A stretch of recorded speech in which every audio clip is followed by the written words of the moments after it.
internet has revolutionized the way business is done, in ways that were difficult to foresee just 10 years ago. Internet commerce has become a very important part of national and international business, with websites such as Amazon and Takealot.com as typical examples of electronic or e-commerce in practice. I'm Shaun Benater, attorney specializing in information technology law. This presentation focuses on e-commerce with specific reference to global legal uncertainties prior to the e-commerce boom and the Electronic Communications and Transactions Act, or ECT Act, and how it deals with the validity of an agreement, offer and acceptance, as well as forms of communication. From a layperson's point of view, e-commerce consists of 4 basic stages.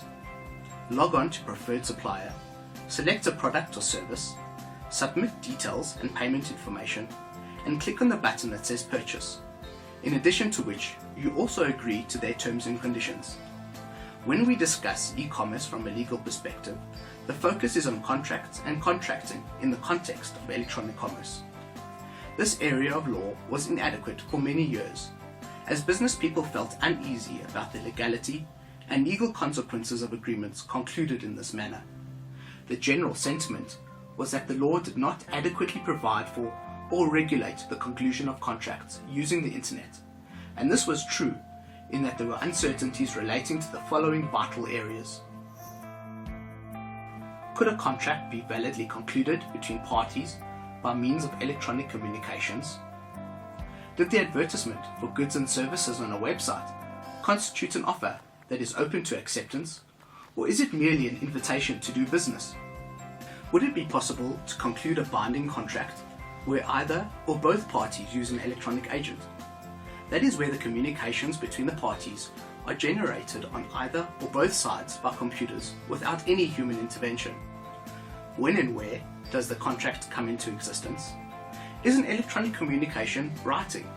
And is it possible to provide an electronic signature? Which courts would exercise jurisdiction in the event of a dispute? When an international transaction has been concluded, which legal system would govern the relationship between the parties? These legal uncertainties were being raised not only in South Africa, but in most jurisdictions around the world. As a result, the United Nations Commission for International Trade Law published the Model Law on Electronic Commerce in 1996. This model law was not a convention and therefore did not find direct application in any legal system, but it did provide an internationally accepted solution. The South African Parliament, in its own response to the legal challenges of e-commerce, enacted the Electronic Communications and Transactions Act 25 of 2002, commonly referred to as the ECT Act, which legislation adopted the principles contained in the model law. Let's look at the ECT Act and the provisions relating to e-commerce. South African law of contract is based on the principle of freedom of contract. The ECT Act echoes this principle in Chapter 3, Section 11, Subsection 1, determines that no data message shall be without legal force and effect merely because it is in the form of a data message. This means that any offer and acceptance may be made by means of an electronic data message unless formalities are prescribed. This is further confirmed by Section 22, which stipulates that no agreement shall be invalid merely because it was concluded in part or wholly by way of data messages. The usual analysis to establish whether a contract has been concluded involves classifying the responses of the parties as offer, acceptance, and counteroffer. According to this analysis, a valid and binding contract is established by the offeree assenting unconditionally to the offer made by the offeror. How electronic communications will be regarded in this process depends on the type of communication used. For legal purposes, faxes, emails, SMSs, and interaction with internet websites must be regarded as indirect communications because there is not necessarily any direct interaction between the addressor and the addressee. There is no doubt that telephonic communications between persons are regarded as direct communications. However, voice communications are generally excluded from the application of the ECT Act by the definition of data message.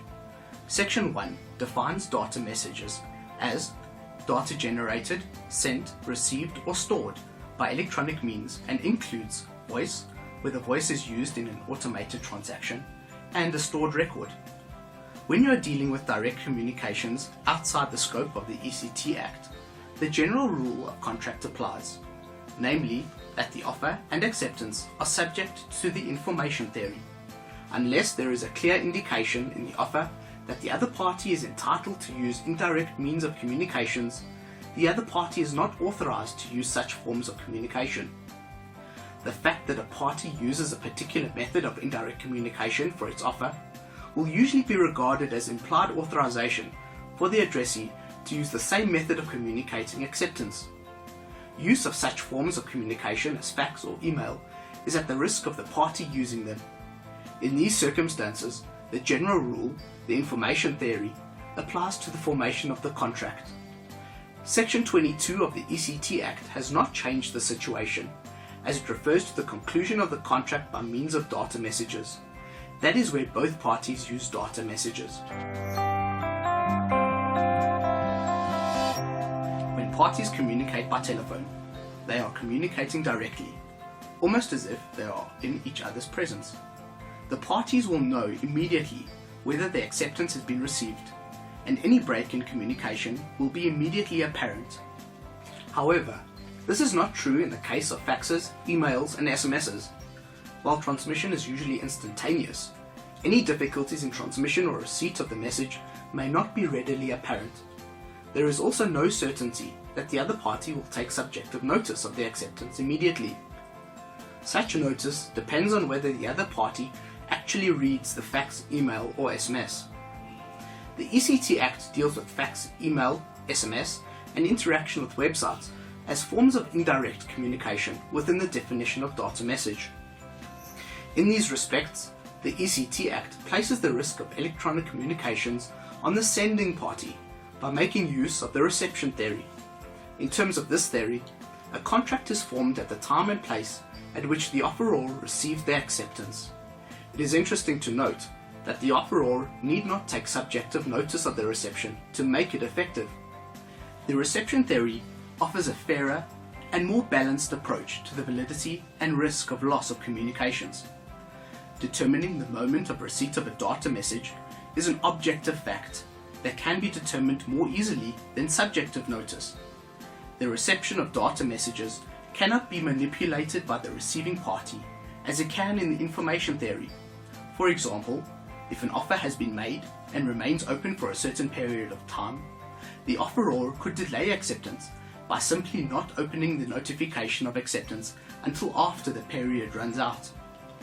In terms of Section 23 of the ECT Act, a data message is deemed to have been received by the addressee when the complete data message enters an information system designated or used for that purpose by the addressee and is capable of being retrieved and processed by the addressee. In addition, it is deemed to have been received at the place where that party has its usual place of business or residence. This means that when an acceptance is sent electronically by fax, email, or SMS, the contract will be deemed to have come into existence when the acceptance is received by the offeror. It is always open to the offeror to prescribe the manner in which acceptance should be made. It is important that the offeror expressly stipulate the manner of acceptance. This is usually done in the offer, the invitation to do business, or in the standard terms and conditions of the offeror. The bottom line is that the parties must make their intentions clear from the outset. If there is no provision stipulating the manner of acceptance, the general rule will apply, and the contract will be deemed to have been concluded at the time and place at which the offeror receives the communication confirming acceptance.